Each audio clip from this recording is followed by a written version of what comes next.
themselves off like my phone. So, okay. Thank you all for coming out tonight. My name is Linda Bridwell. I'm the Executive Director at the Public Service Commission. So, we are here for the public comment portion, the public comment meeting here at Clover Creek Solar here in Hardensburg. With the case number is 2024-00253 in front of the Kentucky Siting Board. So I'm going to make a short presentation, and for those of you standing in the back, it's probably going to be about 25 minutes, but I'm going to go through a little bit about an introduction of the PSC, what the Siting Board process is, a few specifics about this project, but that will be at a very high level, and then we'll turn it over to public comments. So, make sure I've got this on too. And that's probably pretty small, but this presentation will be out on our website. As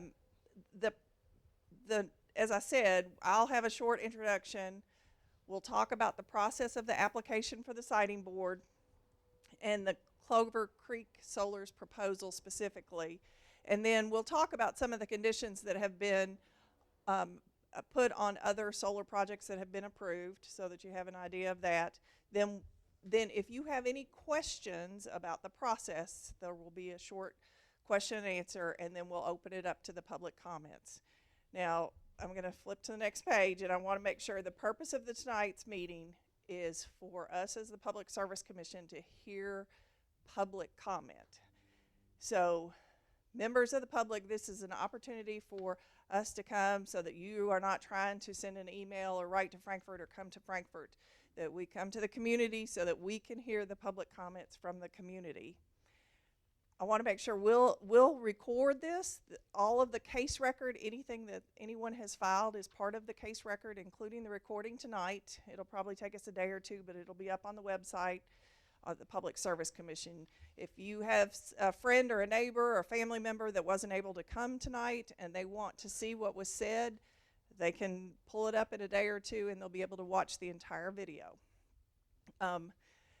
Representatives of the project developer are here tonight, and I understand that they're open to answering some questions after the meeting, not during the meeting, but after the meeting if you have a specific question for them. But I want you to understand, they're not giving part of the presentation tonight, and the commission will not answer questions.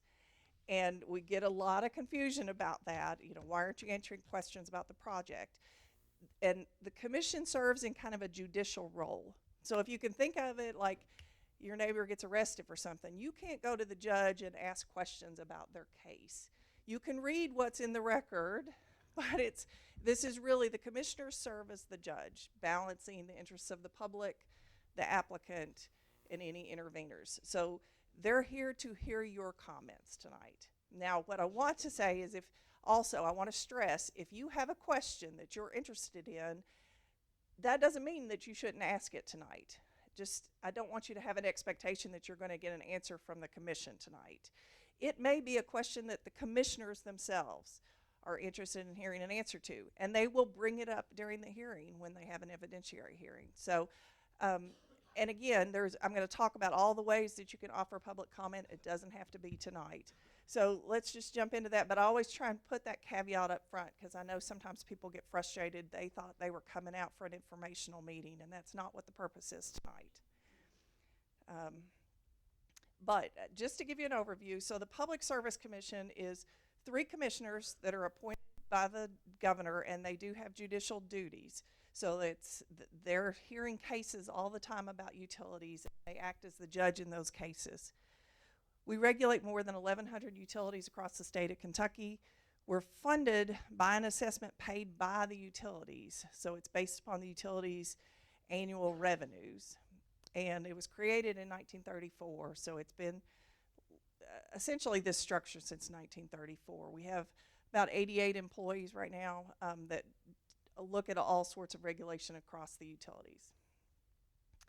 So the Kentucky Electric Generation and Transmission Siting Board, which is a big mouthful, we just call it the Siting Board, was created by the General Assembly in 2002. And the purpose was to have a special board that looks just at siting new electric generation. So it reviews those applications for construction, from entities that are not otherwise regulated by the PSC. So if it's a regular utility, one of the co-ops, East Kentucky Power, Big Rivers, they come in if they want to build any new generation, and they're regulated already. But this is for merchant generation, someone who's going to generate electricity and sell it wholesale on a transmission basis to the electric utilities. So the siting board, each siting board is different. It includes the 3 public service commissioners, someone from economic development secretary or their proxy, the energy and environment cabinet or their proxy, and then 2 local representatives. So that's what makes every single case different, because those 2 local representatives will change every time. The review focuses on noise, visual impacts, economic impacts, and transmission line impacts. Also, the review process is funded by a fee paid by the applicants, so the developer is paying for that up front. The commission also hires consultants to look at it, so it's not the commission staff, but they hire a third-party consultant to say, yes, this is appropriate, no, this is not appropriate on meeting those requirements. Okay, so just a few terms. You all may already all be familiar, but just to go over. So an MW, we'll talk about a little bit, as a megawatt. How much electricity can be produced by a facility? Approximately 1 megawatt will power about 750 homes, depending on what metric you're looking at. So a merchant generator is an electric generation facility that's not owned by a regulated utility. Decommissioning is returning the land back to the original condition, and then the siting board is what we just referred to as the Kentucky State Board on Electric Generation and Transmission Siting. As you can tell, it's a mouthful, and I apologize.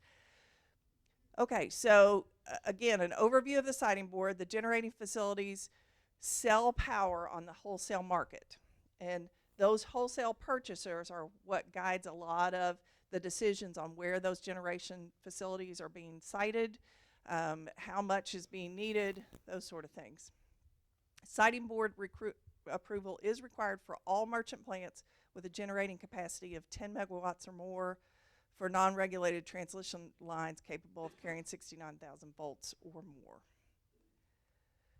So we talked about the 7 members for each siting board case, the 3 commissioners of the Public Service Commission. They're standing on every case. The Secretary of the Energy and Environment Cabinet or designee, and the Secretary of the Economic Development or designee. The 2 local ad hoc members are generally a local member. They're both appointed by the governor, or I'm sorry, they're appointed. One is appointed by the governor, and it's usually the judge executive or the chair of the planning zoning is one member, and then another local resident is the other member. Okay, so the siting board timeline. This is actually spelled out in the statute, so the commission has to make a decision by statute within 120 days or 180 days if there's a hearing. The local public meeting is held prior to anything happening. That's just an informational meeting. It's held by the developer. The applicant then files a notice that they're with the Public Service Commission or the siting board that they're going to file an application. Has to happen at least 30 days in advance. Then the public notice of the location and general description of the project. Then after the application is filed, the ad hoc members are named by the governor's office. After the application is filed, the siting board establishes the procedural schedule. So they'll lay out how they have to make the decision. Again, as I talked about, they have 120 days, or 4 months essentially, unless a hearing is requested. So 180 days, or 6 months. So that's a pretty short timeline to get all of the review through, but that's what the legislature has given us by statute. So, items that have to be included in the application: evidence of a public notice and report on the public involvement activities. How much have they engaged the public in this discussion?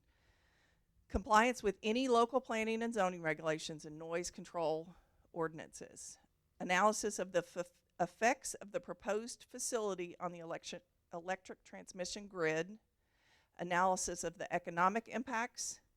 Disclosure of past environmental violations by the applicant. So all of this has to be included in the application.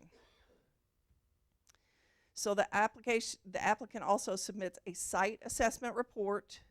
It summons the land use, the legal boundaries, the proposed access control, location of the facility buildings, transmission lines and other structures, location and use of access ways, internal roads and railroads, existing or proposed utilities, compliance with applicable setback requirements, and evaluation of the noise levels during construction and after construction during operation. So again, all of this is part, they generally hire a consultant that pulls this information together and submits it as part of the application up front. So the criteria for evaluating an application, again, the statute outlines the criteria to grant or deny a construction certificate. The impact on scenic surroundings, property values, and surrounding roads. Anticipated noise levels, economic impact, if the proposed facility meets the local planning and zoning requirements, impact on the additional load of the reliability of the utilities, setback requirements. How far is this facility going to be set back from the edge of the property and adjoining neighbors' structures? The mitigation measures and how effective they think they will be, whether the applicant has a good environmental compliance history. So that's what we're reviewing as part of the application. To give you an idea of some of the conditions that have been placed on solar projects in other cases, the plant native species to shield the project and preserve the scenic surroundings, limit the construction hours, required to repair the damage to roads or bridges coordinated with the counties. Generally, the developer is required to put up a bond with the county that will cover that in case anything is damaged. Specific decommissioning plans requiring land restoration.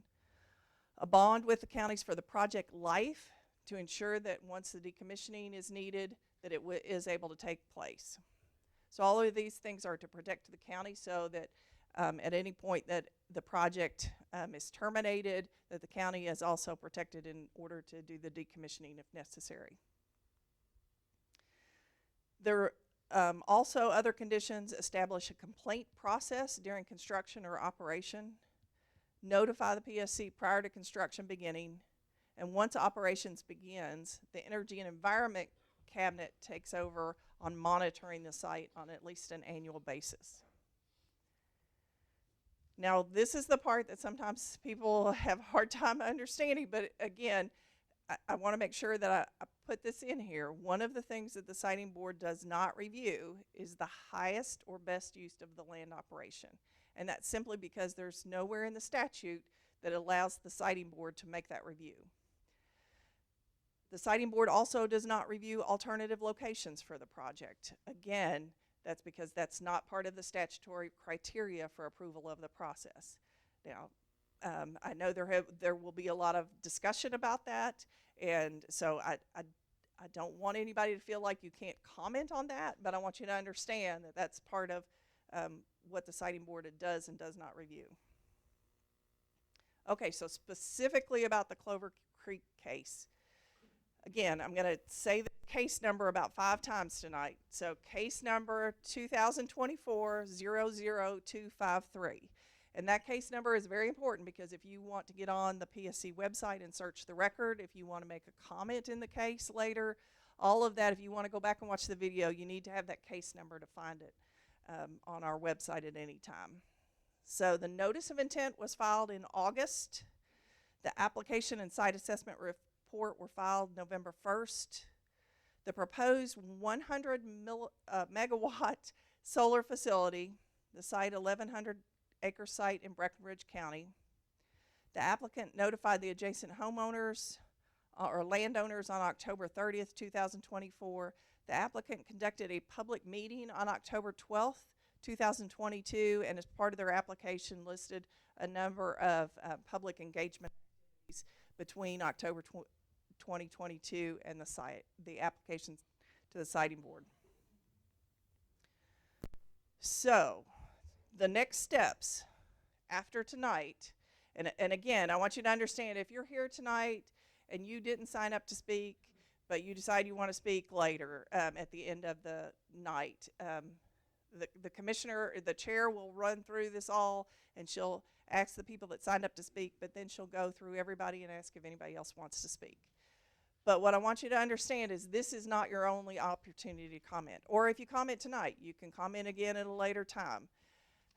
There are 3 or 4 different ways that you can do that. First of all, in addition to tonight, there will be a formal hearing at 9 a.m. Eastern Standard Time on March 20th, 2025 at the PSC in Frankfort. So you can come to Frankfort if you want and make a public comment in person at the beginning of that hearing. And we do have people that do that, but understandable that's not as convenient for folks to do. What you can also do is go to our website, and there will be instructions if you would like to do a video public comment at the beginning of that hearing. And then the day before the hearing, we will send you instructions on and a link. And the reason we do it that way is to make sure that we don't have people just popping in on a Zoom that weren't signed up. So if you want to do that, you make sure you notify us, and we will send you that link. Also, what you can do is you can send an email in. We have you can send it to this email address, or if you go into our website, there's a place where you can just type in a public comment, and it'll just feed it right into our system. If you don't want your name on that public comment, all of the public comments become part of the public record, and it will have your name and address. If you have your telephone number or any other details, we automatically block that out. But if you don't want your name or you don't want your information in the public record on our website, then you need to let us know. You can also send a regular mail, P.O. Box 615 211 Sauer Boulevard, Frankfort, Kentucky. Again, just make sure any of that has the case number, 2024 00253. So we need that information so that we make sure it gets in the right record. The case-related comments, while the case is being filed, the official case record is part of it, and they will be included. And let me tell you, the commissioners do read through the public comments. So even again, if you just we were at a public meeting not too long ago, and the woman said, you know, I'm not very good getting up and speaking, and we said, send it in on. It will carry as much weight sending in an email as saying it tonight. So I don't want anybody to feel like just because you're not getting up to speak tonight that you won't have an opportunity to have your say. The decision by statute must be made by May 3rd, 2025. So what I encourage you to do, if you do have a comment you want to make, but you're not fully aware of what you want to say, maybe you thought you were coming tonight to hear more details about it, and you said, well, I don't really know enough that I want to say something now. I invite you to go to the Public Service Commission's website, look at the case record. Everything that has been filed is in that case record. You can read through it, hopefully understand it, and then you can make a public comment then. So that will be another opportunity, and as long as it's before the decision, the commissioners are looking at those comments. So I want you to encourage you that we are sincere about we want to hear from you and hear what you have to say. Okay, so this is your opportunity, and I know many of you are probably anxious to get to the public comment period, but this is your opportunity. If you have any questions about the process, I want to make sure you have an opportunity to ask them now. Does anybody have any questions about? Yes, ma'am. So the local reps have not yet been designated? No, I believe they have. No. Okay, not into the wedding. Okay, then no, they have not been appointed yet.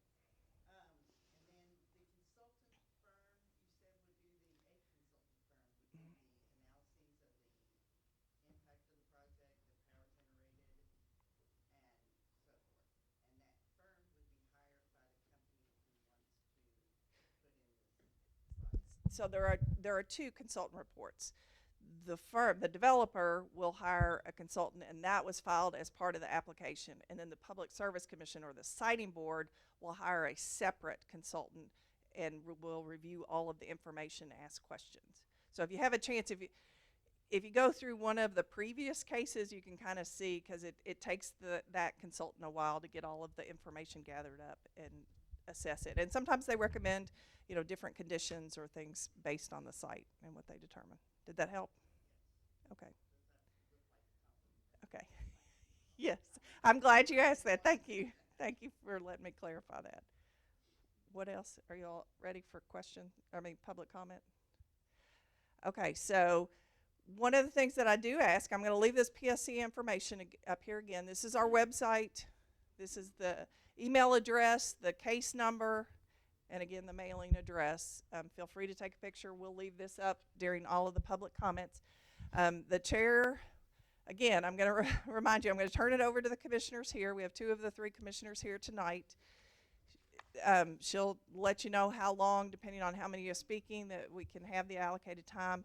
All that I ask, again, is that if you ask questions, feel free to ask questions. Just we can't answer. And I know it's a little uncomfortable and it feels a little awkward, but the staff just isn't in a position, or the commissioners, to answer questions unless it's about the process. The other thing is that I ask is that you please keep the comments on the project itself. Every once in a while we'll get in one of these meetings and somebody will want to talk about a previous case. And especially with the number of people here tonight, I want to make sure that the comments, that everybody has enough time to talk about what they want to talk about on this case. So with that, Jerry, you ready? Ready. Okay. Well, I'm going to let them introduce themselves. So I'm going to put the microphone up here.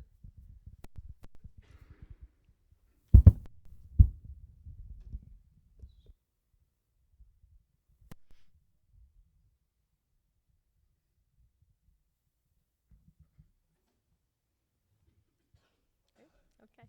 So my name is Angie Hatton, and I'm the chair of the Kentucky Public Service Commission. And tonight I have with me Commissioner John Will Stacy. Commissioner Mary Pat Regan couldn't make it, but she will be watching this hearing and reading any comments that are submitted. This meeting is being recorded for the benefit of the public, and in order for the other siting board members, including the local ones when they're appointed, so they can watch. What was his name? I'm sorry. John Will Stacy. We're here today to take public comments in the application of Clover Creek Solar LLC to construct an approximately 100 megawatt alternating current photovoltaic electric generating facility in Breckinridge County. To reiterate the point made during the overview, the role and obligation of the siting board is to review applications and grant certificates, if approved, for the construction of electric generating facilities greater than 10 megawatts and transmission lines proposed by entities who are not normally regulated by the Public Service Commission. We understand that in any case proceeding, proposing the construction of a project like this, that there are going to be strong feelings and opinions, and we just ask that as you provide your comments, be respectful of one another and mindful of the time limit. We're here to listen. The applicant is not presenting tonight during the public comment hearing, although there are some representatives from the applicant here on the front row, and they've indicated they'd be willing to answer questions afterward if you guys want to stick around and ask questions. But this is an opportunity for members of the community in which the solar project is proposed to be built to state your positions, your concerns, and to provide the siting board comments for air consideration. If you've ever watched one of our hearings, and I wouldn't be surprised if you haven't just sat and watched them, but they're televised live as they're taking place, and you'll often hear us asking questions that we heard at public comments. So if you have a question tonight, it may well be that we go ahead and ask that at the hearing on your behalf, or that some of our staff members pick up those questions, because often you have questions that we haven't thought of yet. So it is still very useful, even though as judges we can't answer your questions right now. It's good to let us know what they are.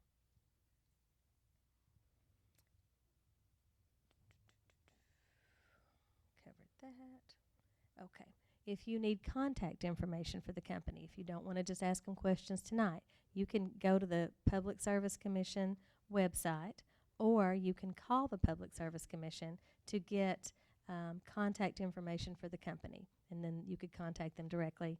This telephone number, if you want to call the PSC, is 502-564-3940, and we can give you contact information for the company. Tonight I'm going to limit the comments to 7 minutes each.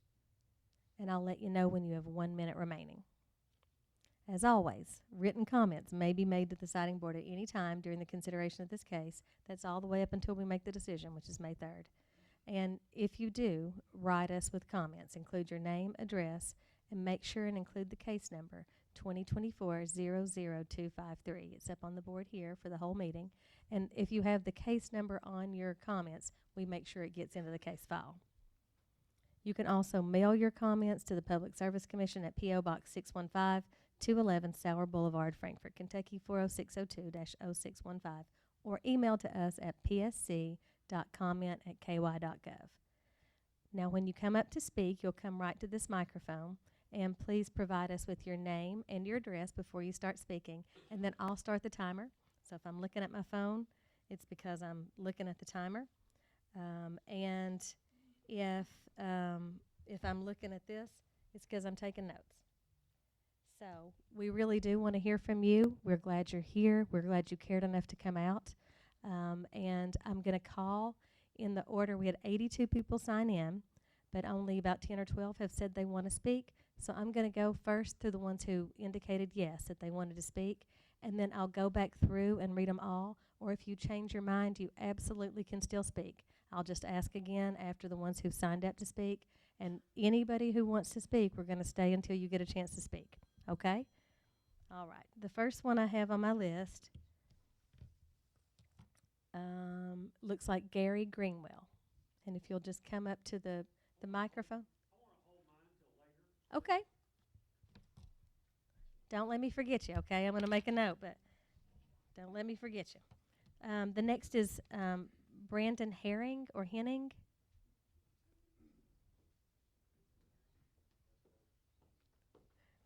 Was that terrible pronunciation? It's Henning, but that's Henning. close enough. Gotcha. Okay. So you need my name and address, is that Yes, correct? please. All right, my name's Brandon Henning, 130 Brown Owen Lane, Hardensburg, 40143. Okay. I just want to make a few comments. I'm a magistrate here, and I have a few concerns, mainly with property values. I think there could be some negative impacts on property values that I don't think are necessarily addressed, and that was my main comment. I wasn't expecting to be first. If you want to talk again, I'll let you. All right, I appreciate you. Thanks.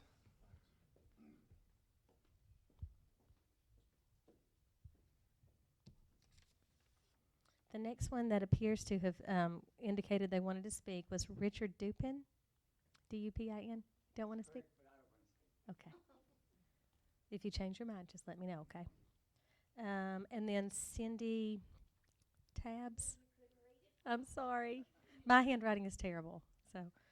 I don't need this microphone either, probably. Hi, I'm Cindy Tabor. I live at 200 Eugene Fentress Lane. I have signed my farm up with the EDP Solar Company. My father left me a good-sized farm, and 7 years after that, my husband decided to die on me. So I have a daughter and 2 granddaughters in Bowling Green, which will never be back here. So I aim to plan their future with this, okay? And I don't plan to have another husband either, so. But anyway, the EDP company has been very good, and they've answered all questions, and we've tried to answer all questions in Breckinridge County. I want these young farmers to farm all they want to. I've been in that tobacco patch and the hay field. Go for it. Have big time. But I'm 66 years old, and I'm trying to plan my family's future. That's all I have to say.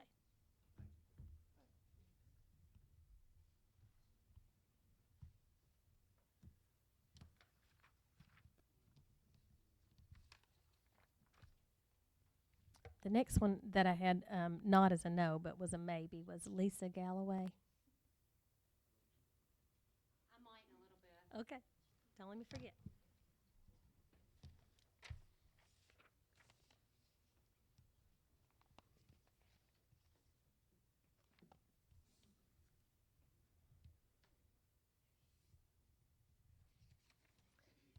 The next one that looks like at least a maybe was Stacy Ton from Hardensburg. Don't want to speak? Okay. You can write it down, or you can have somebody else write it down, however you want to get it to us.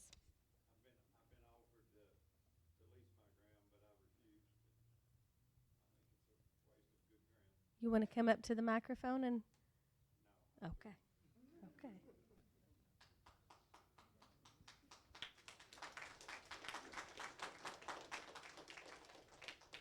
And the next one, I cannot read, but Taylor.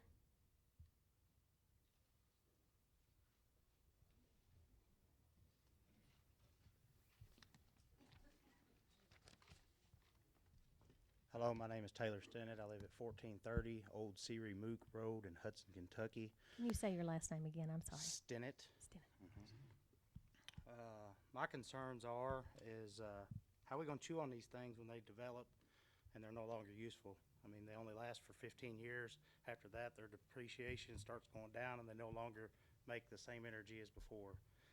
Yeah, they say they got a 30-year contract. I was also approached. I could have made $3 million in 30 years, but I politely declined. If I can't make $30 million or $3 million in 30 years on my own, why even mess with it? It just seems like chump change. And then I talked to a brother of mine that's in Mississippi. I mean, I was offered about $1,000 an acre. They're getting $2,000 an acre. Their sun better down there than ours. That's my complaint and my concerns.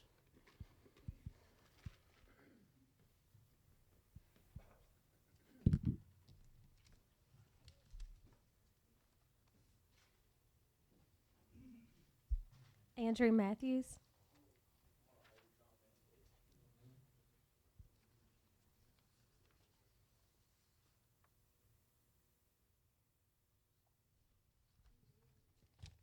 I don't see any more that marked yes. You did? Okay. Come right up, sir.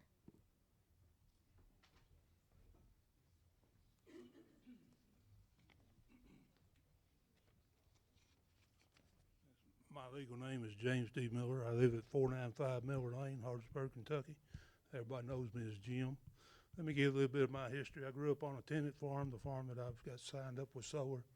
I've worked in the power industry at Big Rivers Electric Corporation for 44 years as a heavy equipment operator. I moved coal and rock, kept the unit going 24 hours a day, 7 days a week when I was called upon, whether that be Christmas or whatever holiday it was.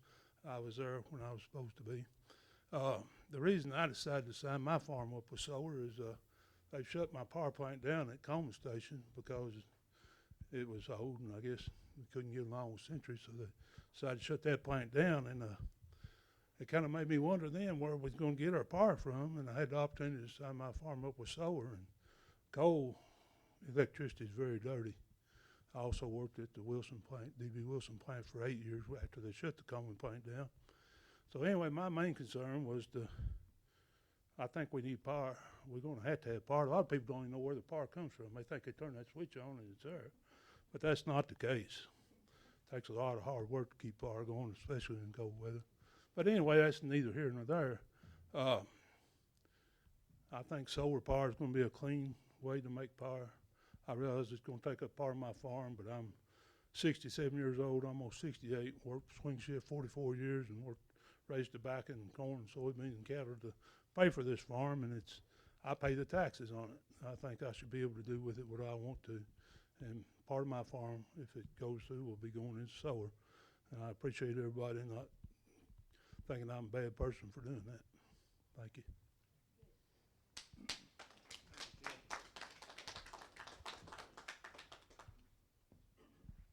Did anyone else sign up to speak that I've not noticed that you checked yes? I'll speak. Okay.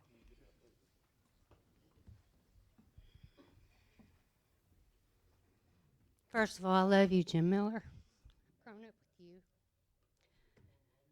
I know, honey.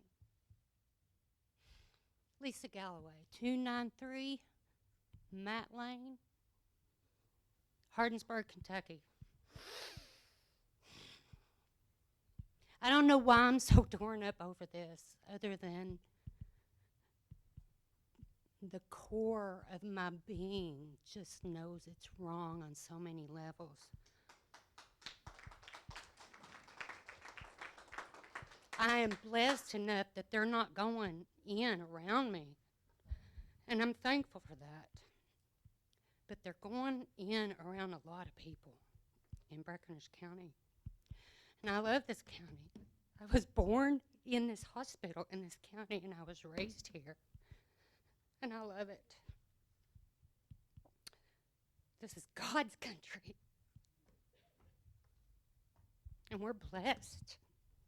And we've been insulated from corporatism. And I'm thankful for that. But here we are, and it's hitting us hard. I'm not mad at the people who have signed leases. I've grown up with the majority of them. They've been close to my family in one way or another forever. And I know that the majority of them are looking out for their families. But something's not right. Stuff just doesn't make sense. You know, in rural America, we rely a lot upon common sense. And there's not a lot of common sense going on here. From the amount of money that people have been offered for their ground, to I've sat in the fiscal court meetings and heard the research that EDP Renewal and NextEra have talked about, and how their research shows, you know, that there's not going to be a devaluation of property. That doesn't make sense, and we know that doesn't make sense. That's not common sense. Common sense says that property will be devaluated. And there have been independent appraisals done in Winchester, Kentucky, and Hardin County, Kentucky, that show as much as 30% devaluation of property. So that, I mean, we can't think that's not going to happen here. It is going to happen here. We are an agricultural community. A lot of people here rely upon agriculture for their jobs, and I'm not talking about individual farmers. Some of these establishments that have been part of our community for years, with the amount of acreage that is chalked off to solar farms, will close these businesses. So not only will family members have devaluation of property, but they may be losing their jobs as well.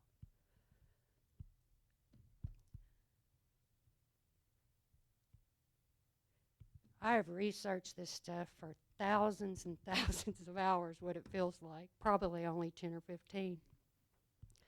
There's so many negatives to what's going on. EDP, you guys have done a good job at peddling your trade. You really have. You've had answers for all the questions that many people have accepted as gospel, but it's not common sense for you guys to say that the soil is not going to be affected. Topsoil takes hundreds, if not thousands, of years to develop. That's common sense. I thought it was. That ground will never be the same, but it is your ground to do with what you want. But years from now, when all this goes down, and who knows what the decommissioning, if it exists, you know, there was supposed to be decommissioning of gas wells from contracts that were written 20 years ago. My husband and I were in on that one. Guess what? The gas wells still exist because they haven't been decommissioned. It was stated in the contract they'd be decommissioned, but they didn't all get decommissioned. My neighbors got taken out 3 months ago, and I was thankful for them because a lot of them still haven't been taken out. So will these be decommissioned? I don't know. But most of you guys will be long gone when that happens. I'll be long gone by the time that happens. There's no debating. You know, I'm going to have to disagree with Jim on the clean energy aspect.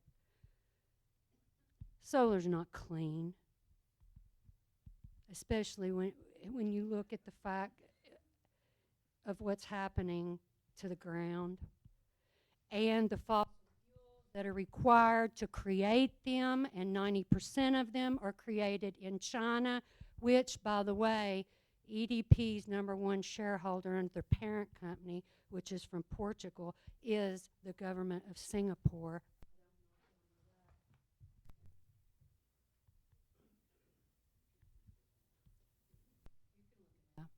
My speaker, no, there it goes.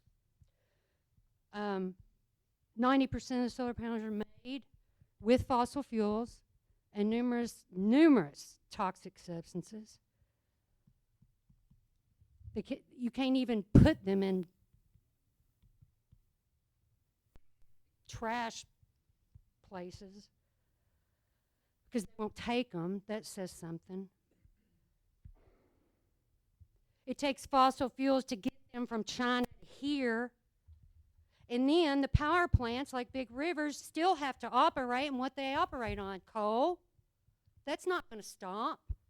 So the whole clean energy aspect that we're paying for as taxpayers is a fallacy.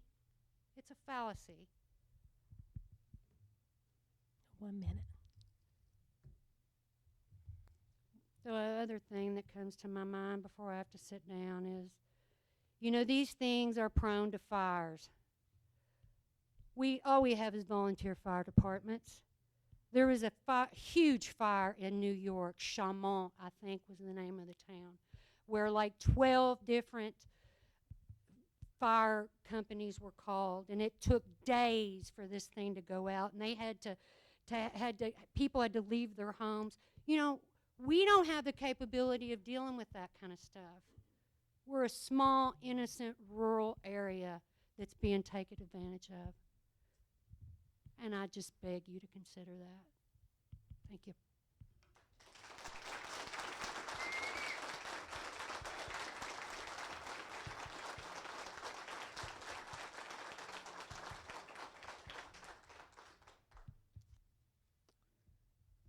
Okay.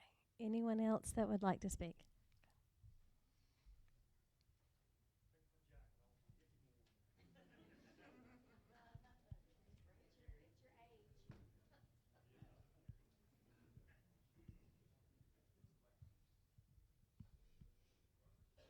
Hello, I appreciate you all coming out and giving people opportunity to give their comments on this. My name's Gary Greenwell. I'm a magistrate here in the county. I've been a magistrate now. I'm on my 4th term, and this is by far the hardest thing that we've had to deal with as being a fiscal court. A lot of these people that have got their ground signed up, they've been friends of mine for years and years and years. This thing is dividing our county, and as bad as I hate to say it, it's dividing families up. We've got people that's just not getting along at all over this. We have a beautiful county here. We've always relied on agriculture. Comment was made, well, how much tax money is this going to be bringing to the county? What difference does that make if you got a county that's been ruined? And as far as I'm concerned, it's going to be ruined. This ground, this EDP, I've talked to Jesse. Jesse's been very polite with me. He's answered all my questions. Their contract is 35 years with a 10-year extension and another 10-year extension. You're talking 55 years.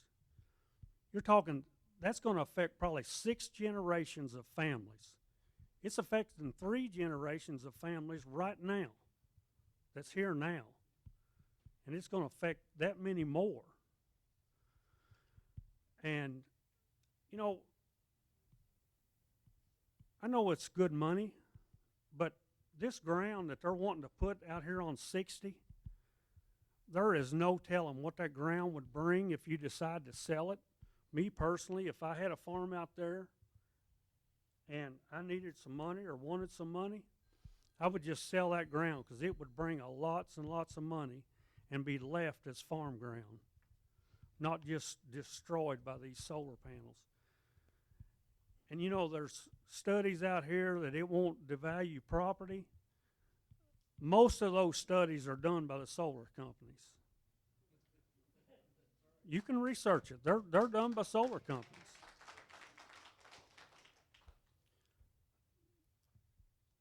I know we're not talking about other projects, but we do have another project going on, and we have homes that's near those projects. And if anybody can't see that the value of those homes have been taken down tremendously, you're living in another world.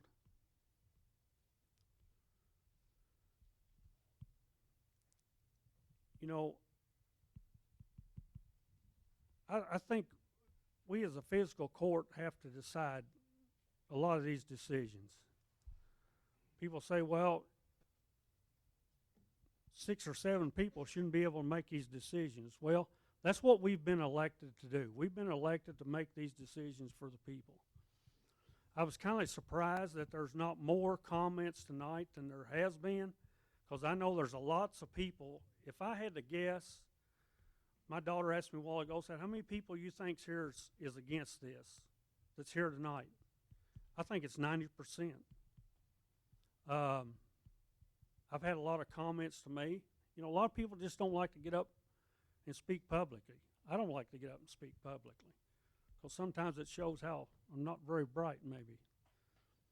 But I think if people would just get the courage to get up here and tell their feelings, and the people that's got ground in these leases, I think we just need to consider our neighbors and consider what it's going to do to their properties. And I think that's about all I need to say. Oh, I do have one more thing. EDP are supposed to get a conditional land use permit from the court. They did not get that from us as of yet. They went ahead and filed their state paperwork, and they brought us a memorandum of understanding about a week before they filed with the state, and the court voted down that memorandum of understanding. Thank you.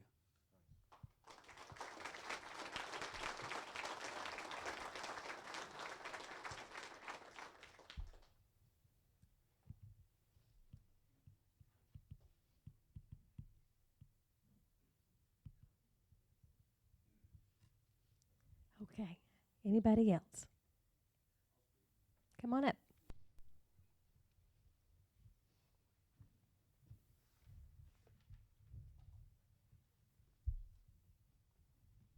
My name is Les Fackler. I live at 1660 Tools Creek Road. I'm not from Breckinridge County all my life, and I actually moved to Breckinridge County because of the county. You can look at this room right here, and I can tell you just by who's sitting where, who's for it and against it. And there's about 3 rows on this side, and I went to church with every one of them, and I love all of them, and they're great people.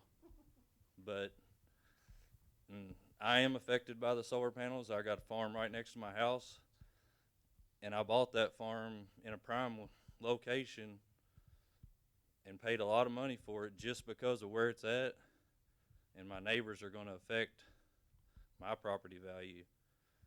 The tax base, that's BS. Just like Meade County, where I come from, I moved out because you can't buy a farm there. The taxes are crazy, the ground prices are crazy, and Nucor Steel, which was going to be the solve-all problem, run all those prices up. And now they're implementing taxes on restaurants, which Nucor was supposed to fix the tax problem, and now they're adding more taxes just 2 years after that mill's went in service. It's not a tax. These corporations, Breckinridge County, I've been told my whole life, I work at the paper mill in Hallsville. Hallsville has tons of industry, jobs. 90% of the people drive out of this county to work. And I said, well, how come Breckinridge County, we got all that river ground down there? Oh no, Breckinridge County is always going to be agriculture. The same people that tell you that are the same people signing this land up because they've owned the majority of the land all these years and not wanted it. But now that the money's going in their pockets, they've changed their minds. And that's a big part of the story going on here. And I'm 100% against it. Thank you.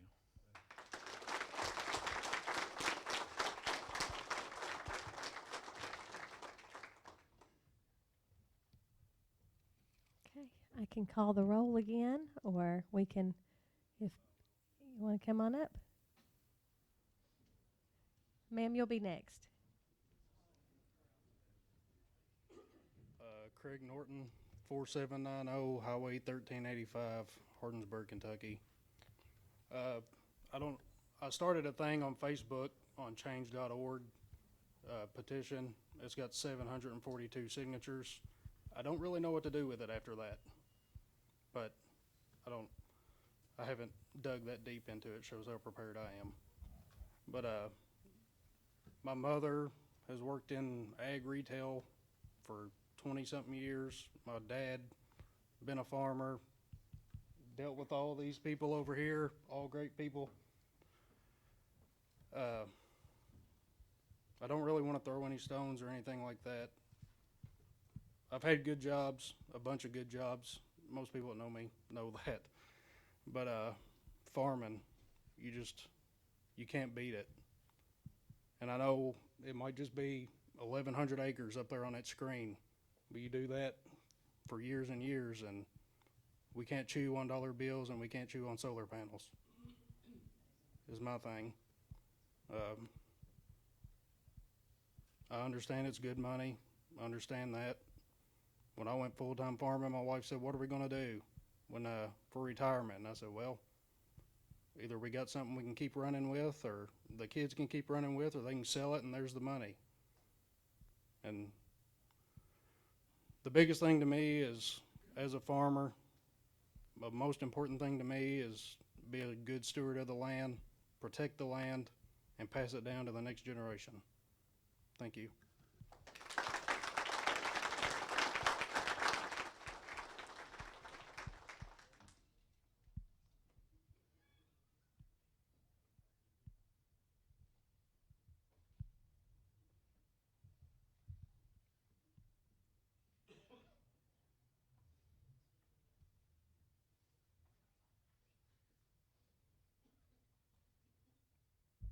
Hello. This is really hard for me, but I feel an obligation to say something. Name and address, please. My name is Monica Jarbo. I've lived in Breckinridge County all my life for, I guess, 6 generations that have been agriculture, but we've had other jobs. People have other jobs when they're in agriculture. Your school teachers, or the farmers' wives work in the school system for insurance. My husband worked at the health department. I was a public health nurse. I love my county. I love all my people. I love my farm. I love everybody's farms. I love to drive through this county and see what a beautiful, wonderful place we have. We don't live high on the hog. We live just enough to make it, enough to have what is necessary. Our needs are met.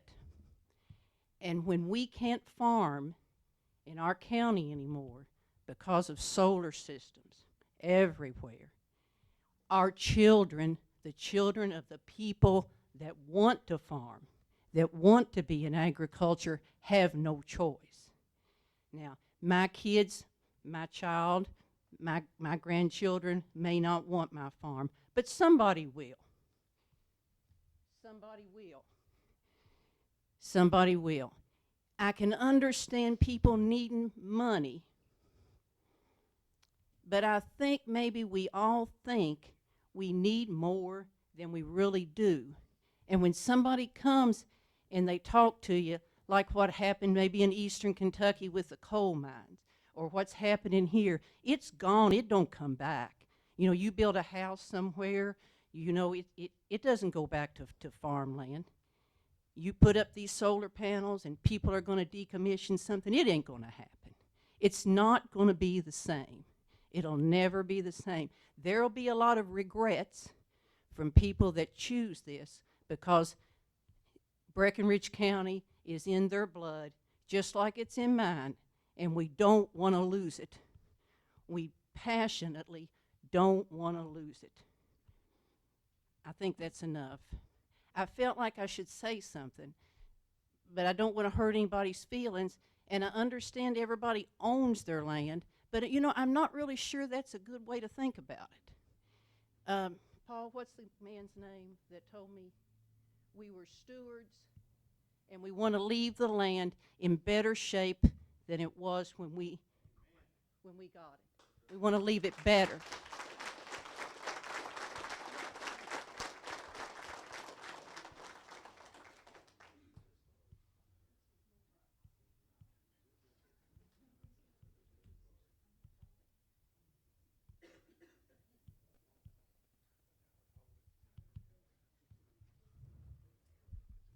Come on up.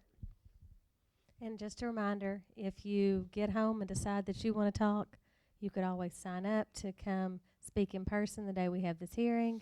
You could email us, you can write us, you can participate online on the morning of the hearing. There's lots of opportunities to still speak if you don't want to get up and talk in front of everybody. But go right ahead, sir. My name's Paul Jarbo.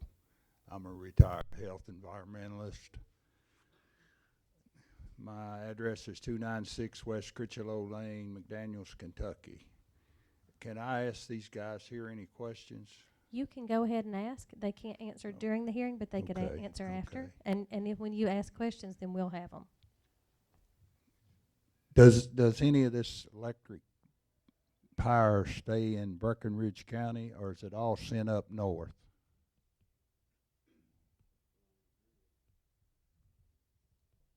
Somebody going to answer it? I'm sorry, we can't do question and I'm answers. asking, are these the guys that are doing it? Yeah, but they can't answer it? They can after. They can stick around and ask.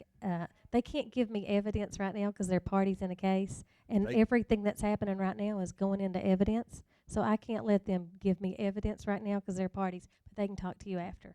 Okay.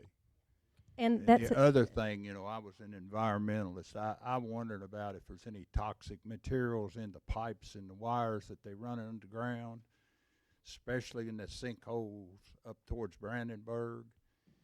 If something breaks loose, you're going to have all the groundwater in the county and Meade County, half of it polluted. So I don't know if there's anything in there. I haven't researched it, but that would be a question. And the other thing, the county government is going to have to take this by the horn, and they're going to either have to zone the county or they're going to have to set up an ordinance to control how this is done. I'm not against it, but there needs to be some ordinance to have some control, tell them what size they can do it, where they can put it. That's all I've got to say. Thank you.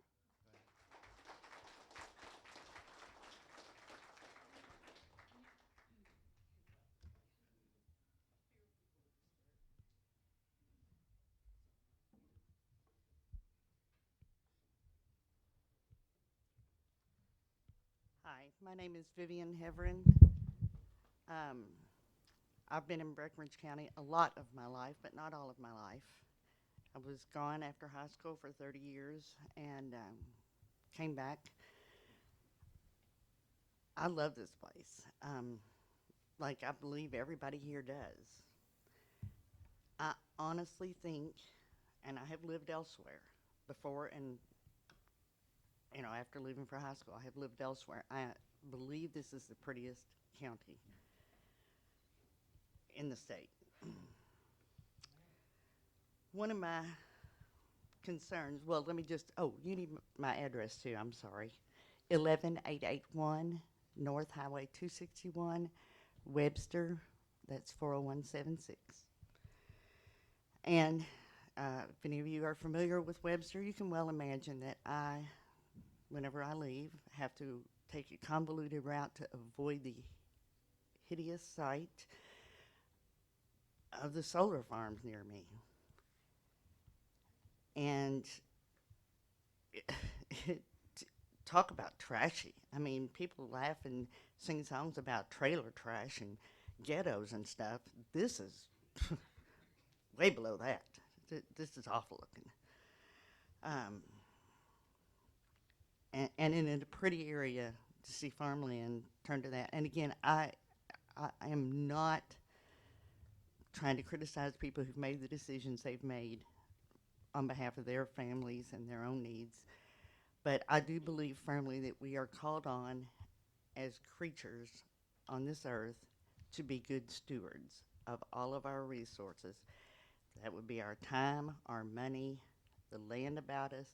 Someone said earlier, leave it better than it was when you got there. That is what I've been told my entire, the first time I remember having that discussion with my mom, I was 4. That's how long it's been ingrained in me.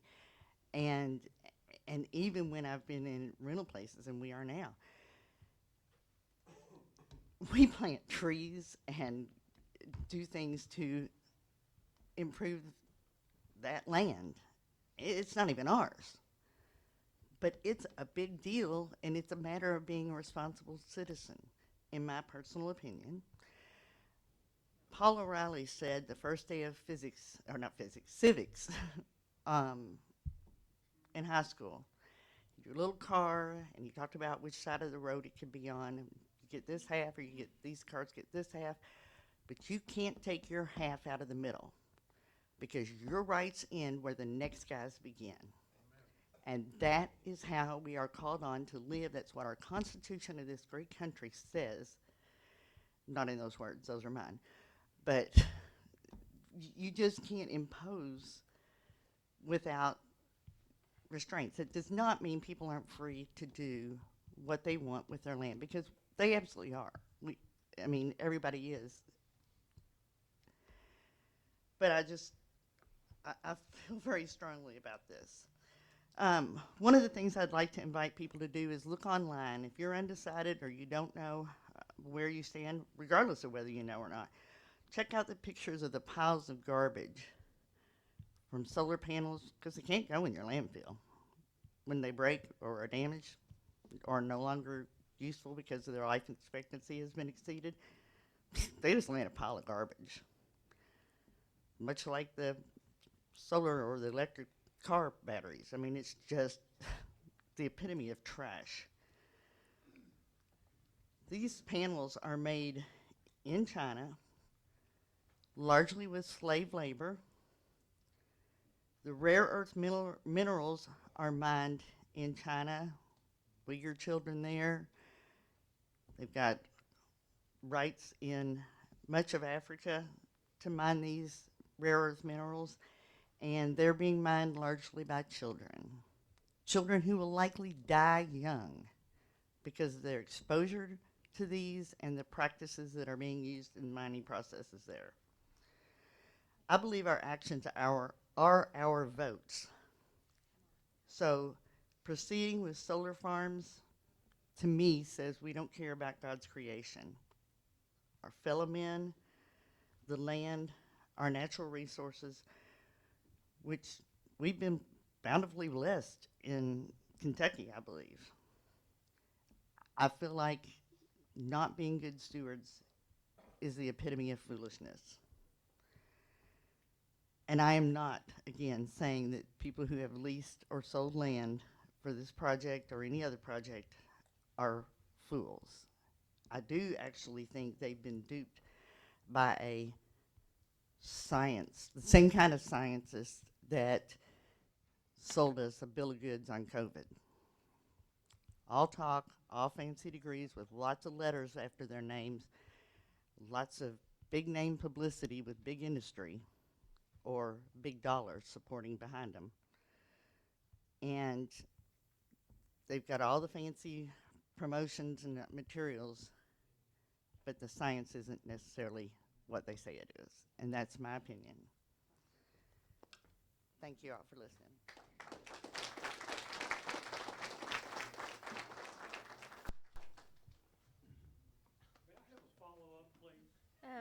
Someone in the back wants to speak for the first time, and then I'll let people do follow-ups. And another one over here. If you all want to kind of line up, everybody's getting on a roll now. Starting to feel like a revival. Joe O'Donohue. O'Donohue. O'Donohue. There we go. 971 McCoy Roth Road, Westview, 40178. I farmed my whole life, and I have a deed to a farm. I'm not interested in selling the solar panels, but I've got the deed to it. I just bought the right to use it as long as I live here. I don't have no intentions to, destroy it, and I got a lot of pride in it. Anyone signs up solar panels should have it in their front yard and backyard, just like they do everybody else.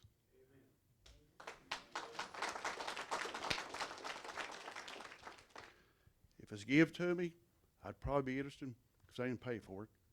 If it's give to me, I'd probably feel a little different, because I don't care. They wouldn't care, but I really care about the farm. The pH, the soil, the ditches, waterways. I care about that because I'm a farmer. Sound a little nervous too, don't I? Okay, thank you. Just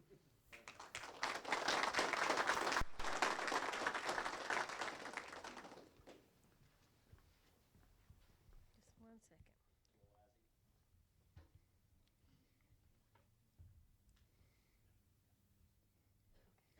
My name is Isaac Jeffries. I live at 254 Smith Lane, Hardensburg, Kentucky, 40143. A little bit of information about myself. Very proud to say that I'm a first-generation farmer right here in Breckinridge County. I serve on many local boards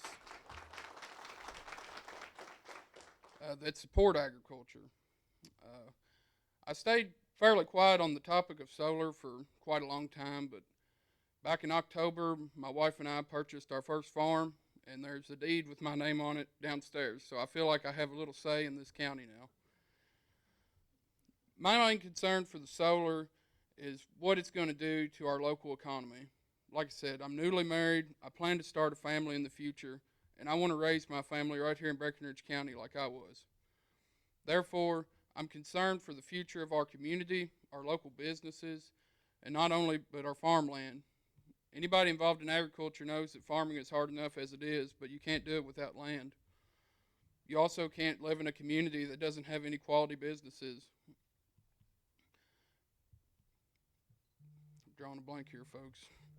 I have friends on, both sides of this fight, a lot of good relationships, and I respect everyone's opinion, but as a young man, it makes me quite nervous. I can't tell how many sleepless nights I've laid up thinking about what are we going to do. All I want to do is farm. It's all I've wanted to do my whole life, and now I get to do it. My job depends on agriculture. If there's no agriculture, I'm going to have to find something different to do. And I believe there's an old country song that said, you got to stand for something or you fall for anything, and that's how I feel.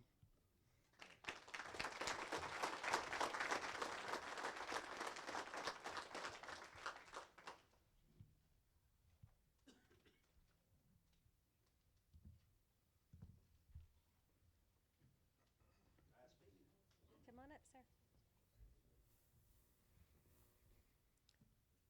My name is Kenny Compton, 1000 Orm Norton Lane, Irvington, Kentucky.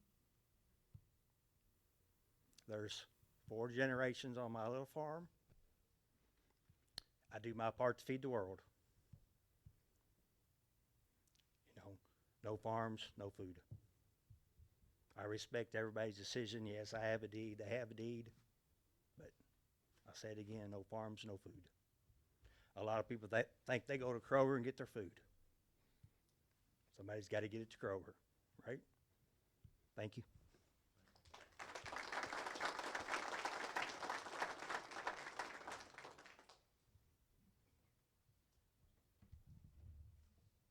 Come on up.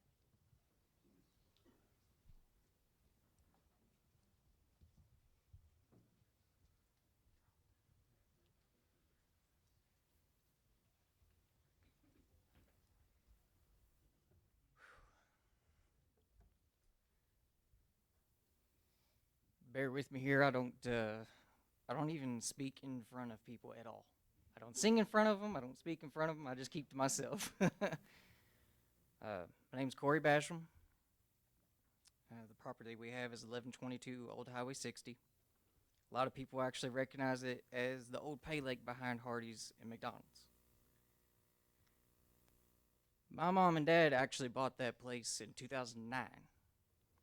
And, you know, because of economy, we tried to make it work as a pay lake. And, you know, money is money, and you need a lot of it to do anything. So we had to actually close it down for a little while, let nature take its course, you know, make sure water is healthy and doing what it needs to be done. And we had to go to Florida for a while. I was in Florida for 12 years, made okay money, but I hated it. It was a city, and I just didn't like it there. So, you know, we came back a couple years ago, and the whole time I was down there, I missed it here. And I missed, you know, seeing the land and wanting to be a little more involved in just animals and food production and things like that. And I just wanted a way more relaxing life. I might not like it right now. I'm a little nervous, but when I was in Florida, I was just nervous all the time. All the time. I had severe gastritis and everything else. It's almost stomach ulcers, just regular stress. But as soon as I cross into this county line, I'm relaxed. And, you know, I'm 32 years old, and there's a couple things that I want people to realize. To a lot of people here, I might seem really young. Yeah, 32, yeah, that sounds pretty young. But if you think about it, this is just one project, just one. And this 1,100 acres that they're claiming to use for this one project, I'll never get to use it in my lifetime. Because if it lasts 30 years, I'll be 62 years old. I'm not going to be able to do a whole lot after that.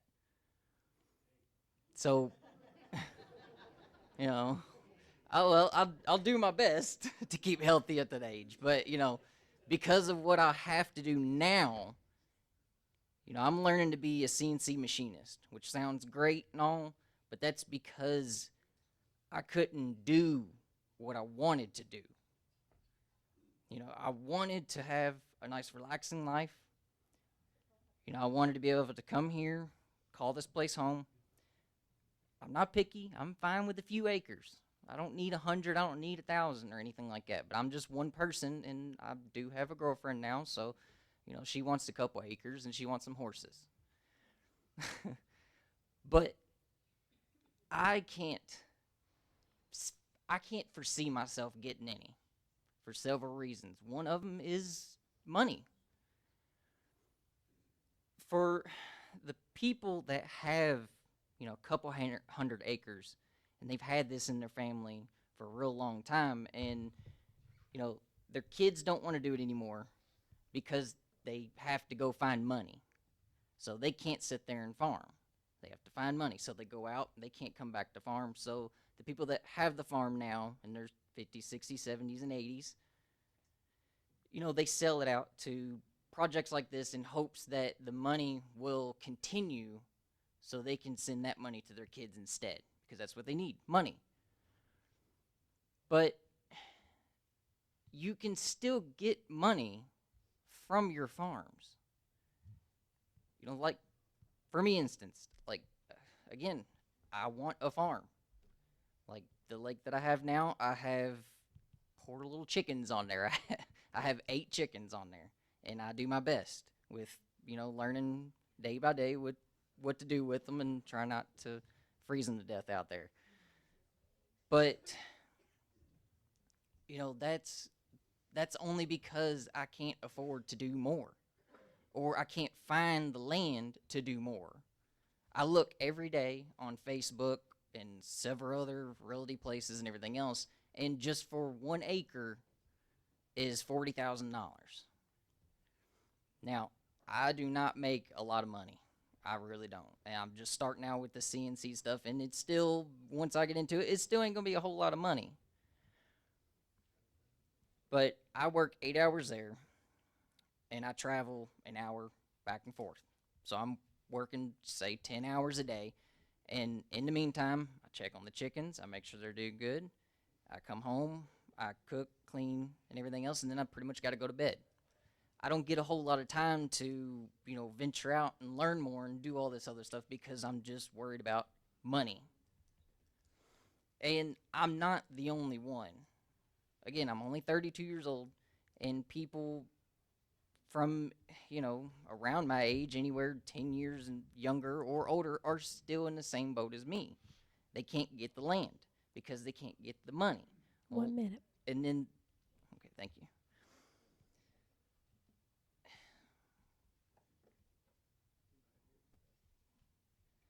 I wanted my life to be simple.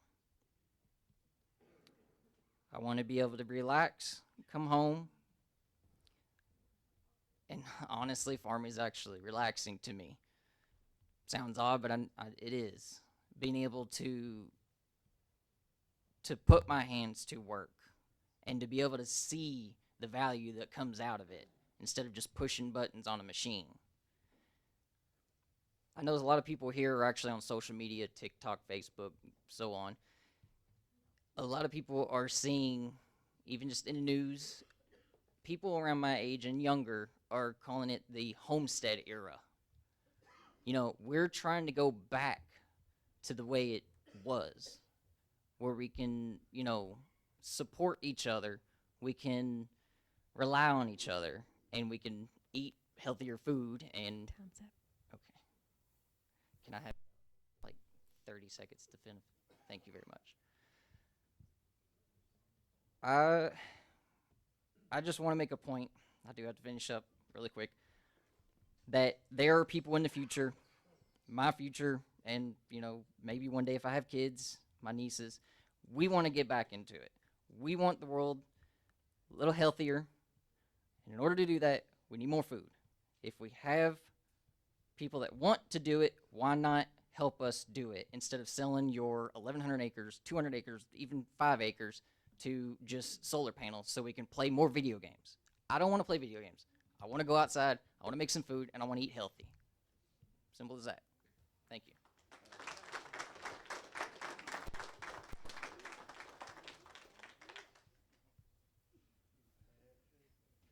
I had one person who asked to speak again, unless there's more.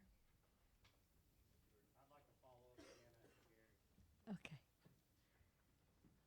If anybody who still wants to speak, if you want to sort of line up, that'd be the easiest maybe. Go ahead. Again, my name's Gary Greenwell, 101 Greenwell Lane, Union Star, Kentucky. My father bought our farm in 1962. He's passed on now. Now I'm farming it. I have a grandson that wants to farm one day. If he don't have help from someone older than him in the family, other young generations like Isaac, I commend that young man for what he's doing. But so many of these young people, if they don't have help, they're not going to be able to farm. And I tell you what, I'm going to do everything I can to make sure my grandson gets to live his dream. Now, getting to this decommissioning, I was out the scrapyard the other day, and said this a while ago, and I forgot about it. I was at the scrapyard the other day, and there was some solar panels out there.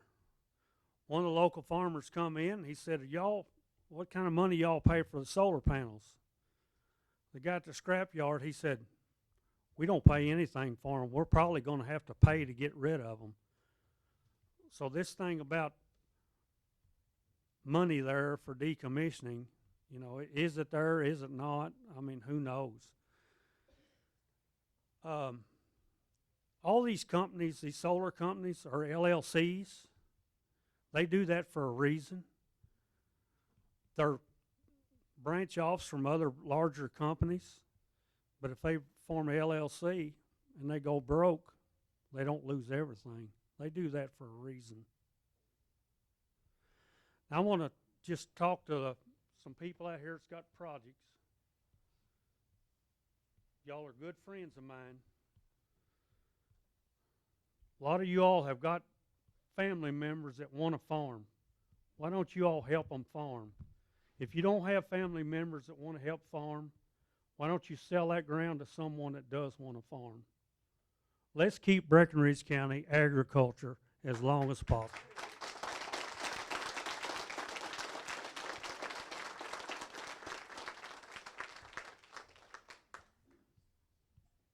David Albright,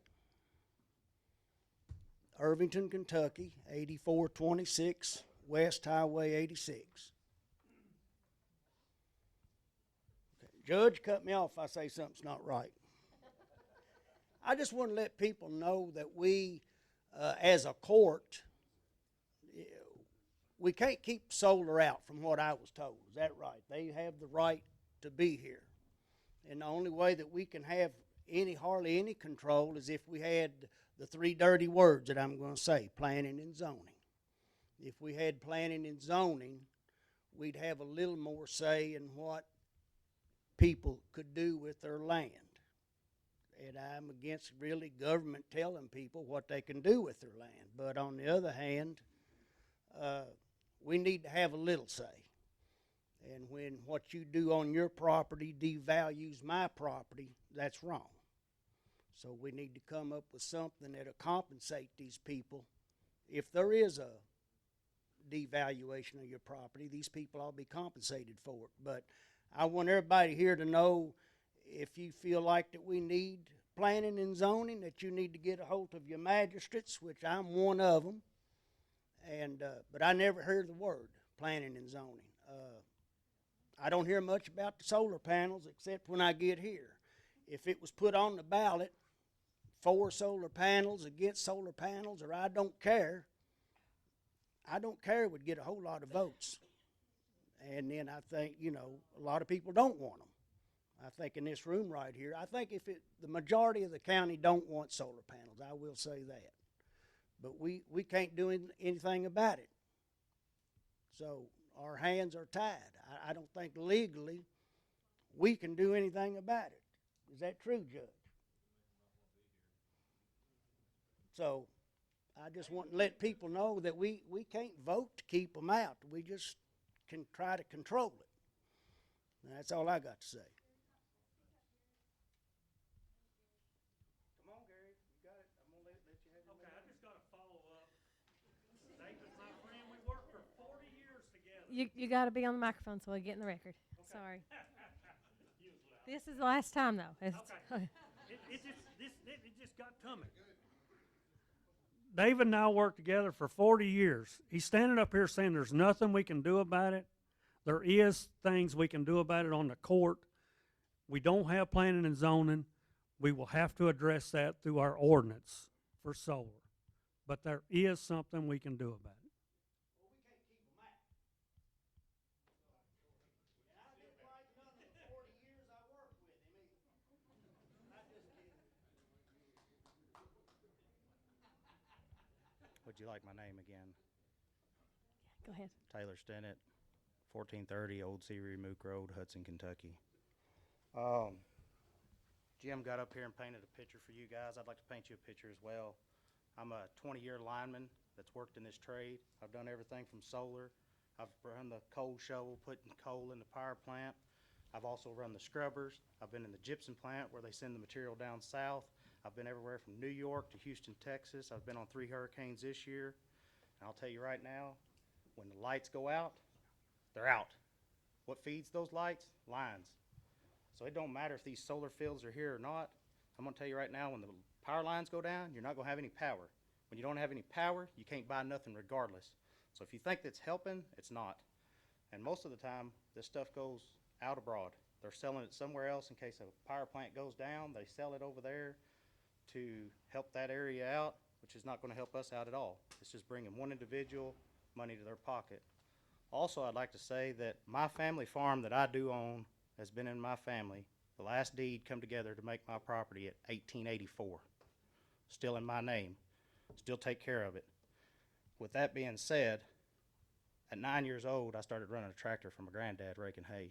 I want my children to be able to do the same. My wife wants me to sell it tomorrow, but I want them to have the same opportunity to go be kids. I want your grandkids to be able to be kids on a farm, not in a city, in a gated playground with some vulture ready to grab them up. They need county areas to be able to do that. Farmland, freewheeling, they can get on a four-wheeler, they can go ride. Those things are very important to our culture, our society. The freedom, the liberty that that gives our children to do that stuff is amazing. Again, we may not change that, but we can change some opinions, and that's probably more what this meeting is about tonight, is opinions. But hopefully they just don't take away from it the dollar, but as a culture, we need to stewards of the land and make sure that we are bettering the whole area, not just one individual, not one little family. We need to be unified, not divided. That's what I got to say.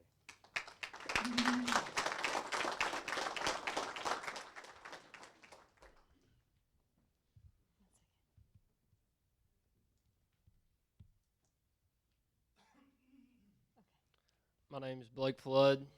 My address is 449 Silas Miller Lane, Hardensburg, Kentucky. I just want to stand up here and say this county's got a lot more greed in it than I've ever seen. There's a lot of greed. A lot of these people see a dollar sign, jump all over it.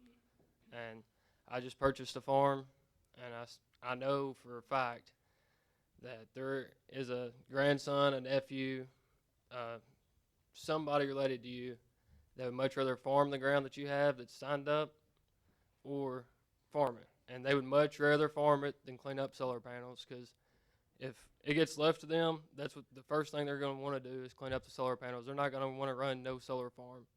And I know that from a close friend, and that's all I got to say.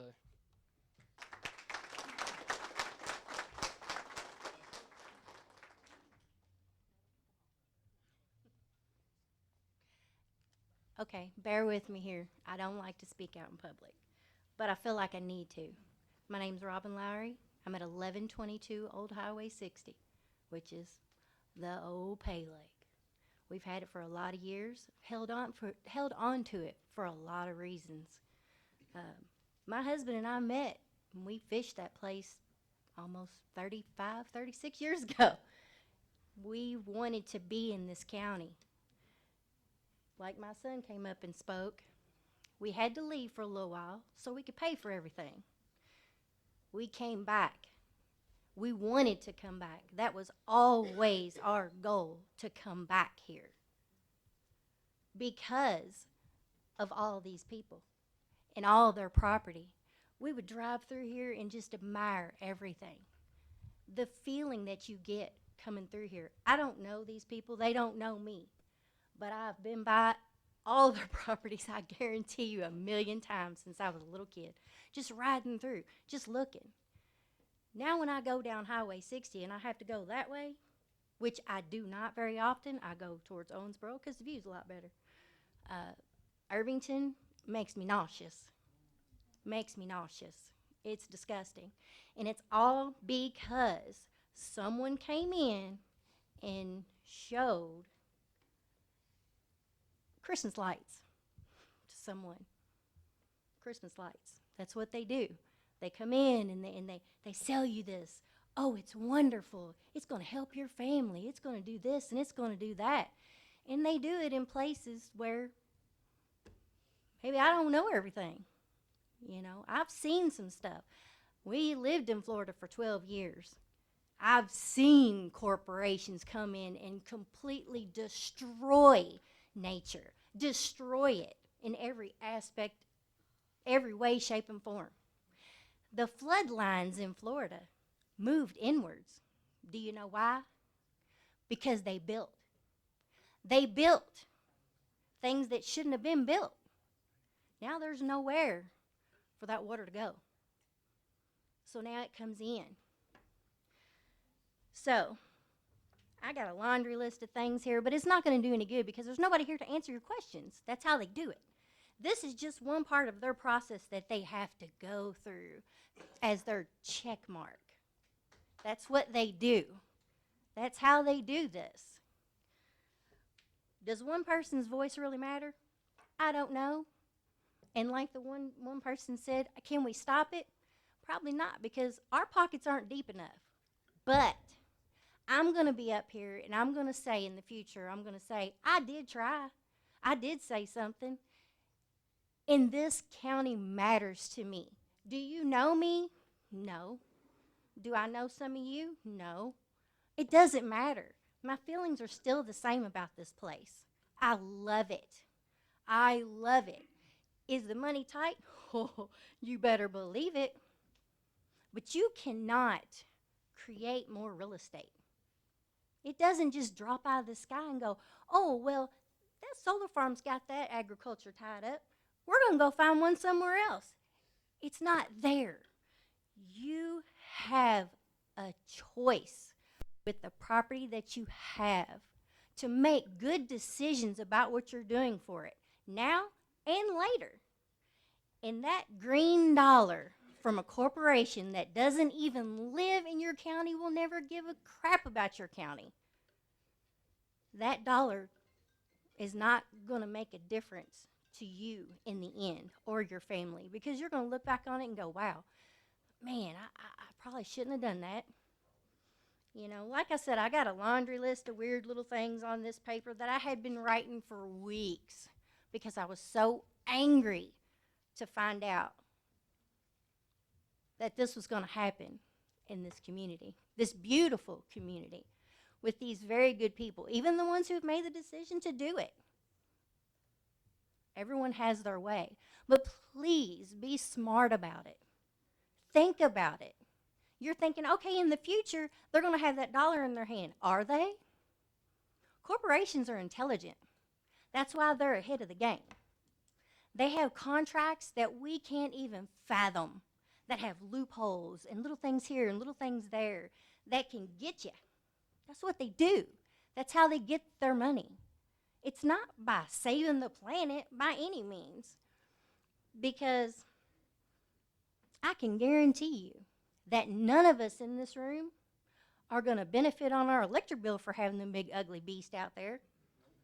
I guarantee you. Is our electric bill going to go down? Nope.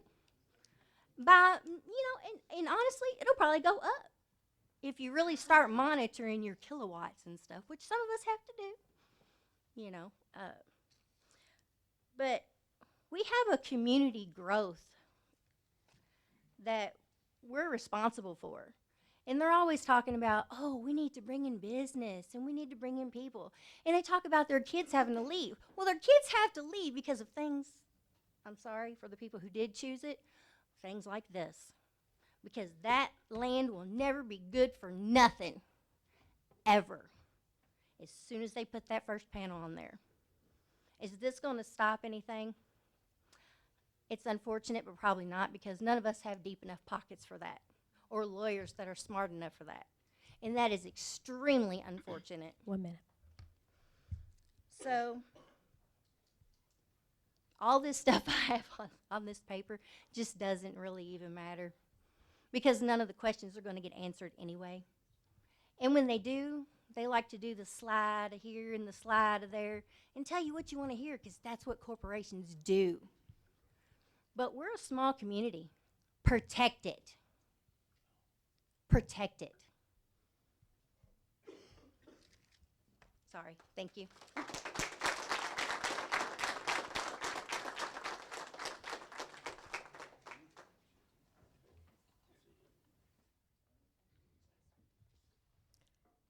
My name's Andrew Matthews, 1356 Stanley Gray Lane, Hardinsburg, Kentucky, 40143.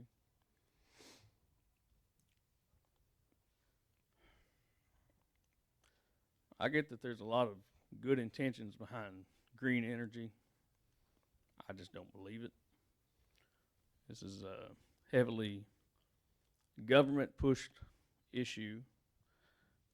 And to be quite honest, I don't think a lot of things in government quite know what's best. I worry that these contracts are going to outlive us all.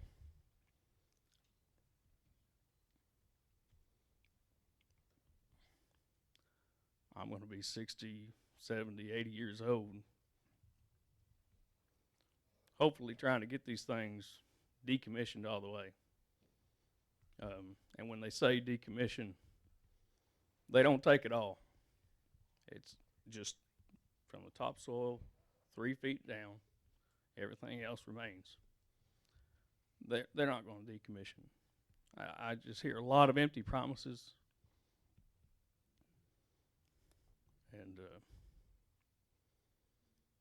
I mean, quite frankly, I think that if they come in here with an idea of nuclear energy, I would be for that, but I'm not for solar panels. I don't think they're good for the environment, because half the time things like solar panels and windmills take more coal and fossil fuels to run anyway. Not to mention the first time a hailstorm, tornado blows through, it's going to be worthless. I was born in this county. I love this county. I love the views. I wish I could give everybody all the money in the world that they want, but I don't have it. I respect everybody in this room, and the main thing in here is that I appreciate the opportunity to be heard, because that's what everybody wants. That's all I got to say.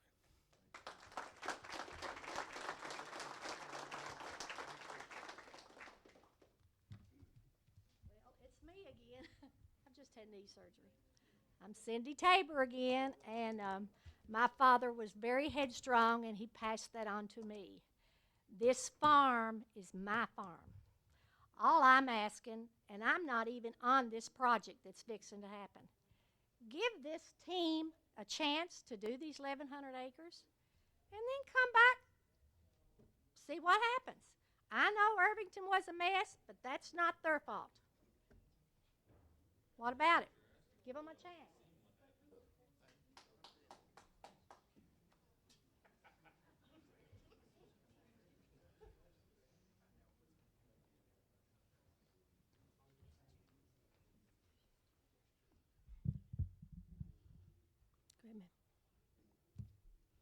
Jennifer Pile, Pile, 334 Aldridge Lane, Harned, Kentucky 40144. Can you hear me? I'm too short.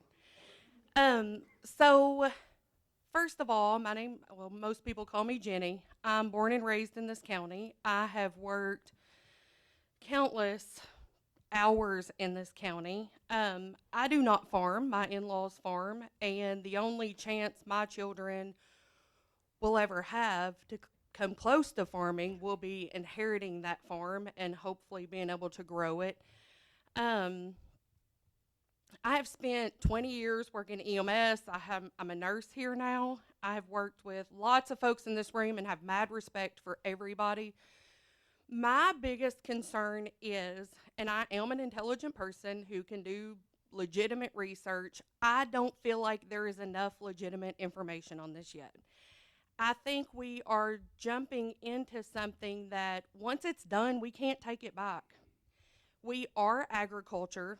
This is our home, and I feel like we need to take care of it the best we can. I'm not saying go for it. I'm not saying don't go for it.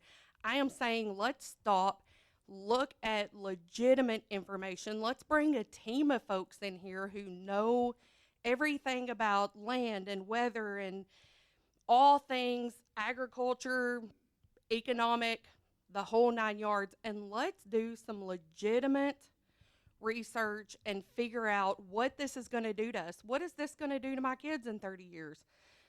I've worked in big cities. I know what the effects of pollution and those kinds of things have on people as far as health is concerned. I want my kids to grow up and to be able to stay here. I've tried to leave.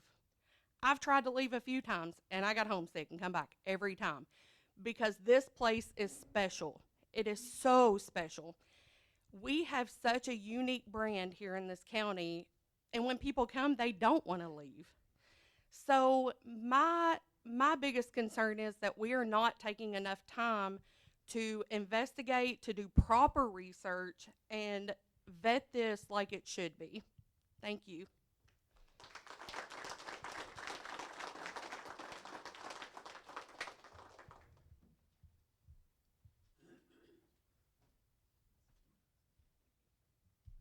Okay.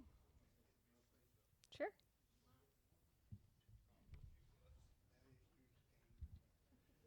My wife would be kicking me right in the ankle right now if she see me walk up here to keep my mouth shut. But I'm a little torn. I'm a whole lot torn on this because I care about this county.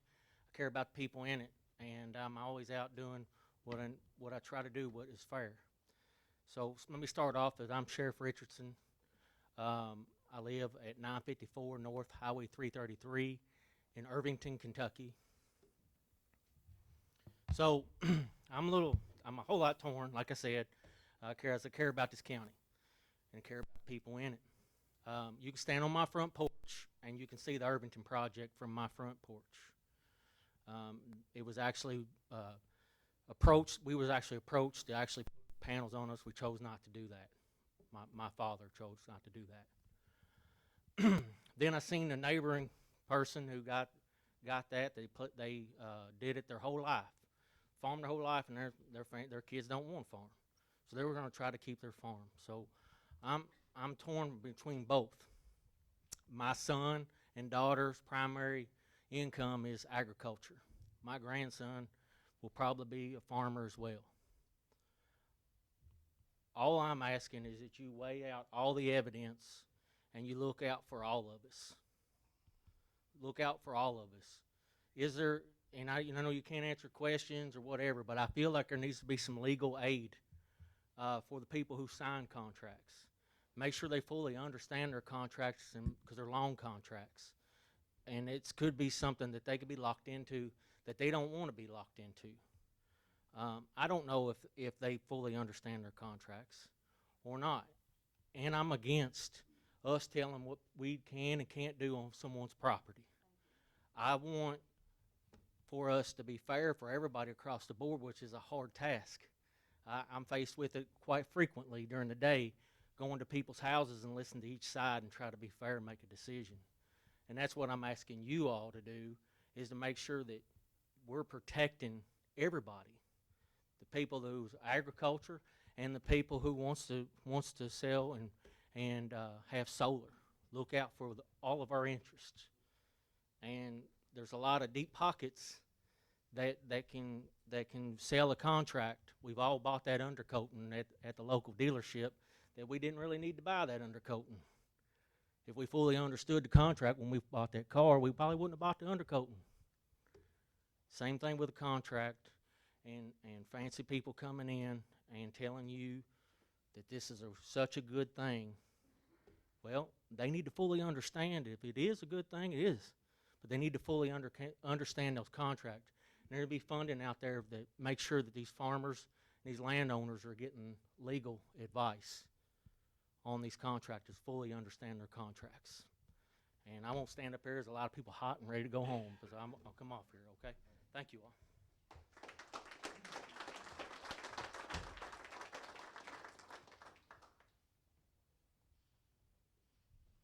Okay. Not seeing anybody else. One more? I got to talk faster, don't I? Yeah. All right. Go right ahead. My name's Shane Biven. I live in 6434 South Highway 261, and I'm also a magistrate on this fiscal court here in the county. It's no joke that this county is agriculture. It always has been. You know, we've had businesses start here and flourish here and stay here that have been directly tied to agriculture.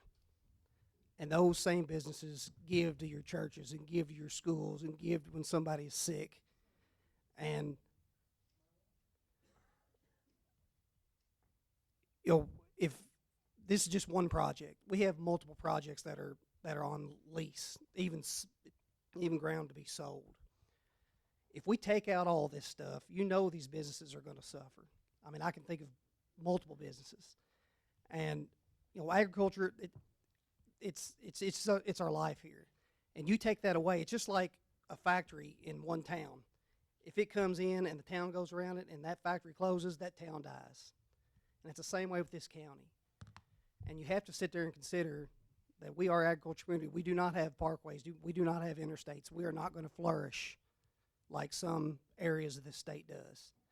And we have to do what we have to do, and agriculture's here. I mean, I graduated 24 years ago, and we probably have less than half of the kids in this county that graduate with me still live here. Because there's nothing here for them other than farming. Everybody has to go work everywhere else if they don't farm. If you take farming away, what else is there? There's nothing else here. You know, I mean, all these kids are going to leave. They're never going to come back. And, you know, I can't sit here and think about nothing but how beautiful this county is. That's why I like to live here. And another reason, it's a little funny, you know, I like to live here because they always said when the world ends, you want to live in Breckinridge County because it happens 50 years later. Well, I do not want it to happen, go backwards and be 100 years. I love this place, and, you know, I respect what they do, what anybody wants to do with their ground, I do. Right up to the point that it causes somebody else hardship and money loss. And I just want you to consider all that. We are an agriculture community. If you allow one project to come in and the more keep coming, what are we going to do? Thank you.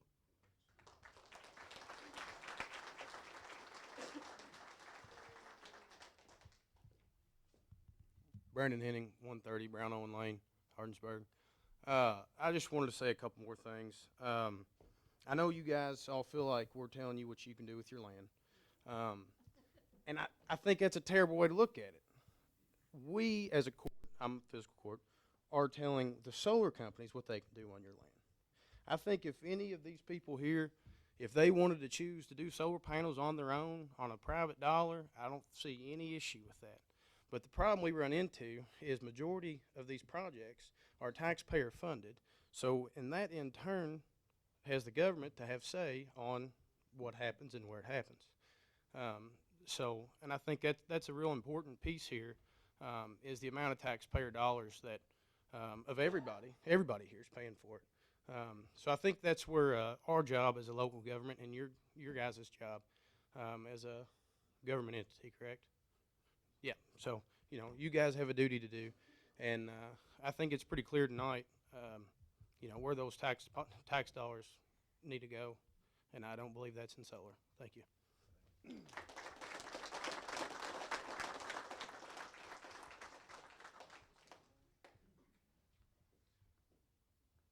Isaac Jeffries. I thought of a couple more comments sitting back at the back of the room that I'd like to add. One being concerned with these leases on the solar ground. Does that include mineral rights? Where does that lease stop? Does it stop at the topsoil or go all the way down to the core of the earth? That's one thing that really concerns me. Another concern is, don't want to speak out of context here, but I am the chairman of the Breckinridge County Young Farmers. If people are this concerned about not having a next generation or someone to farm their ground, I can assure you that I would happily put somebody in contact with a young farmer in your area that would happily farm your ground. And I think everyone in this courtroom, no matter what side you're on tonight, can agree that you'd rather look out your window and see a pretty crop of corn or soybeans or tobacco than a bunch of nasty old solar panels. Thank you.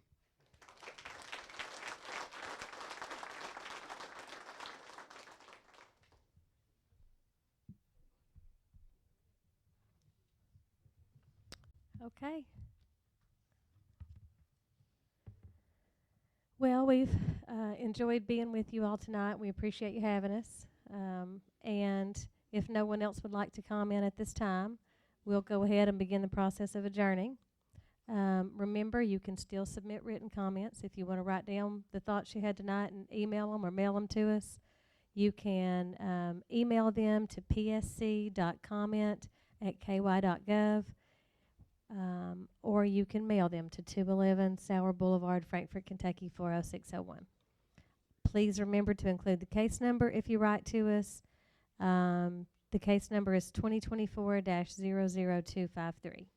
You can also come and give public comment in person on the day of our hearing, which will be March 20th, 2025 at 9 a.m. in Frankfort, or you can also provide online comment. If you want to do that, you need to get directions from our PSC website at least 24 hours in advance. And if there's nothing else, this meeting's adjourned.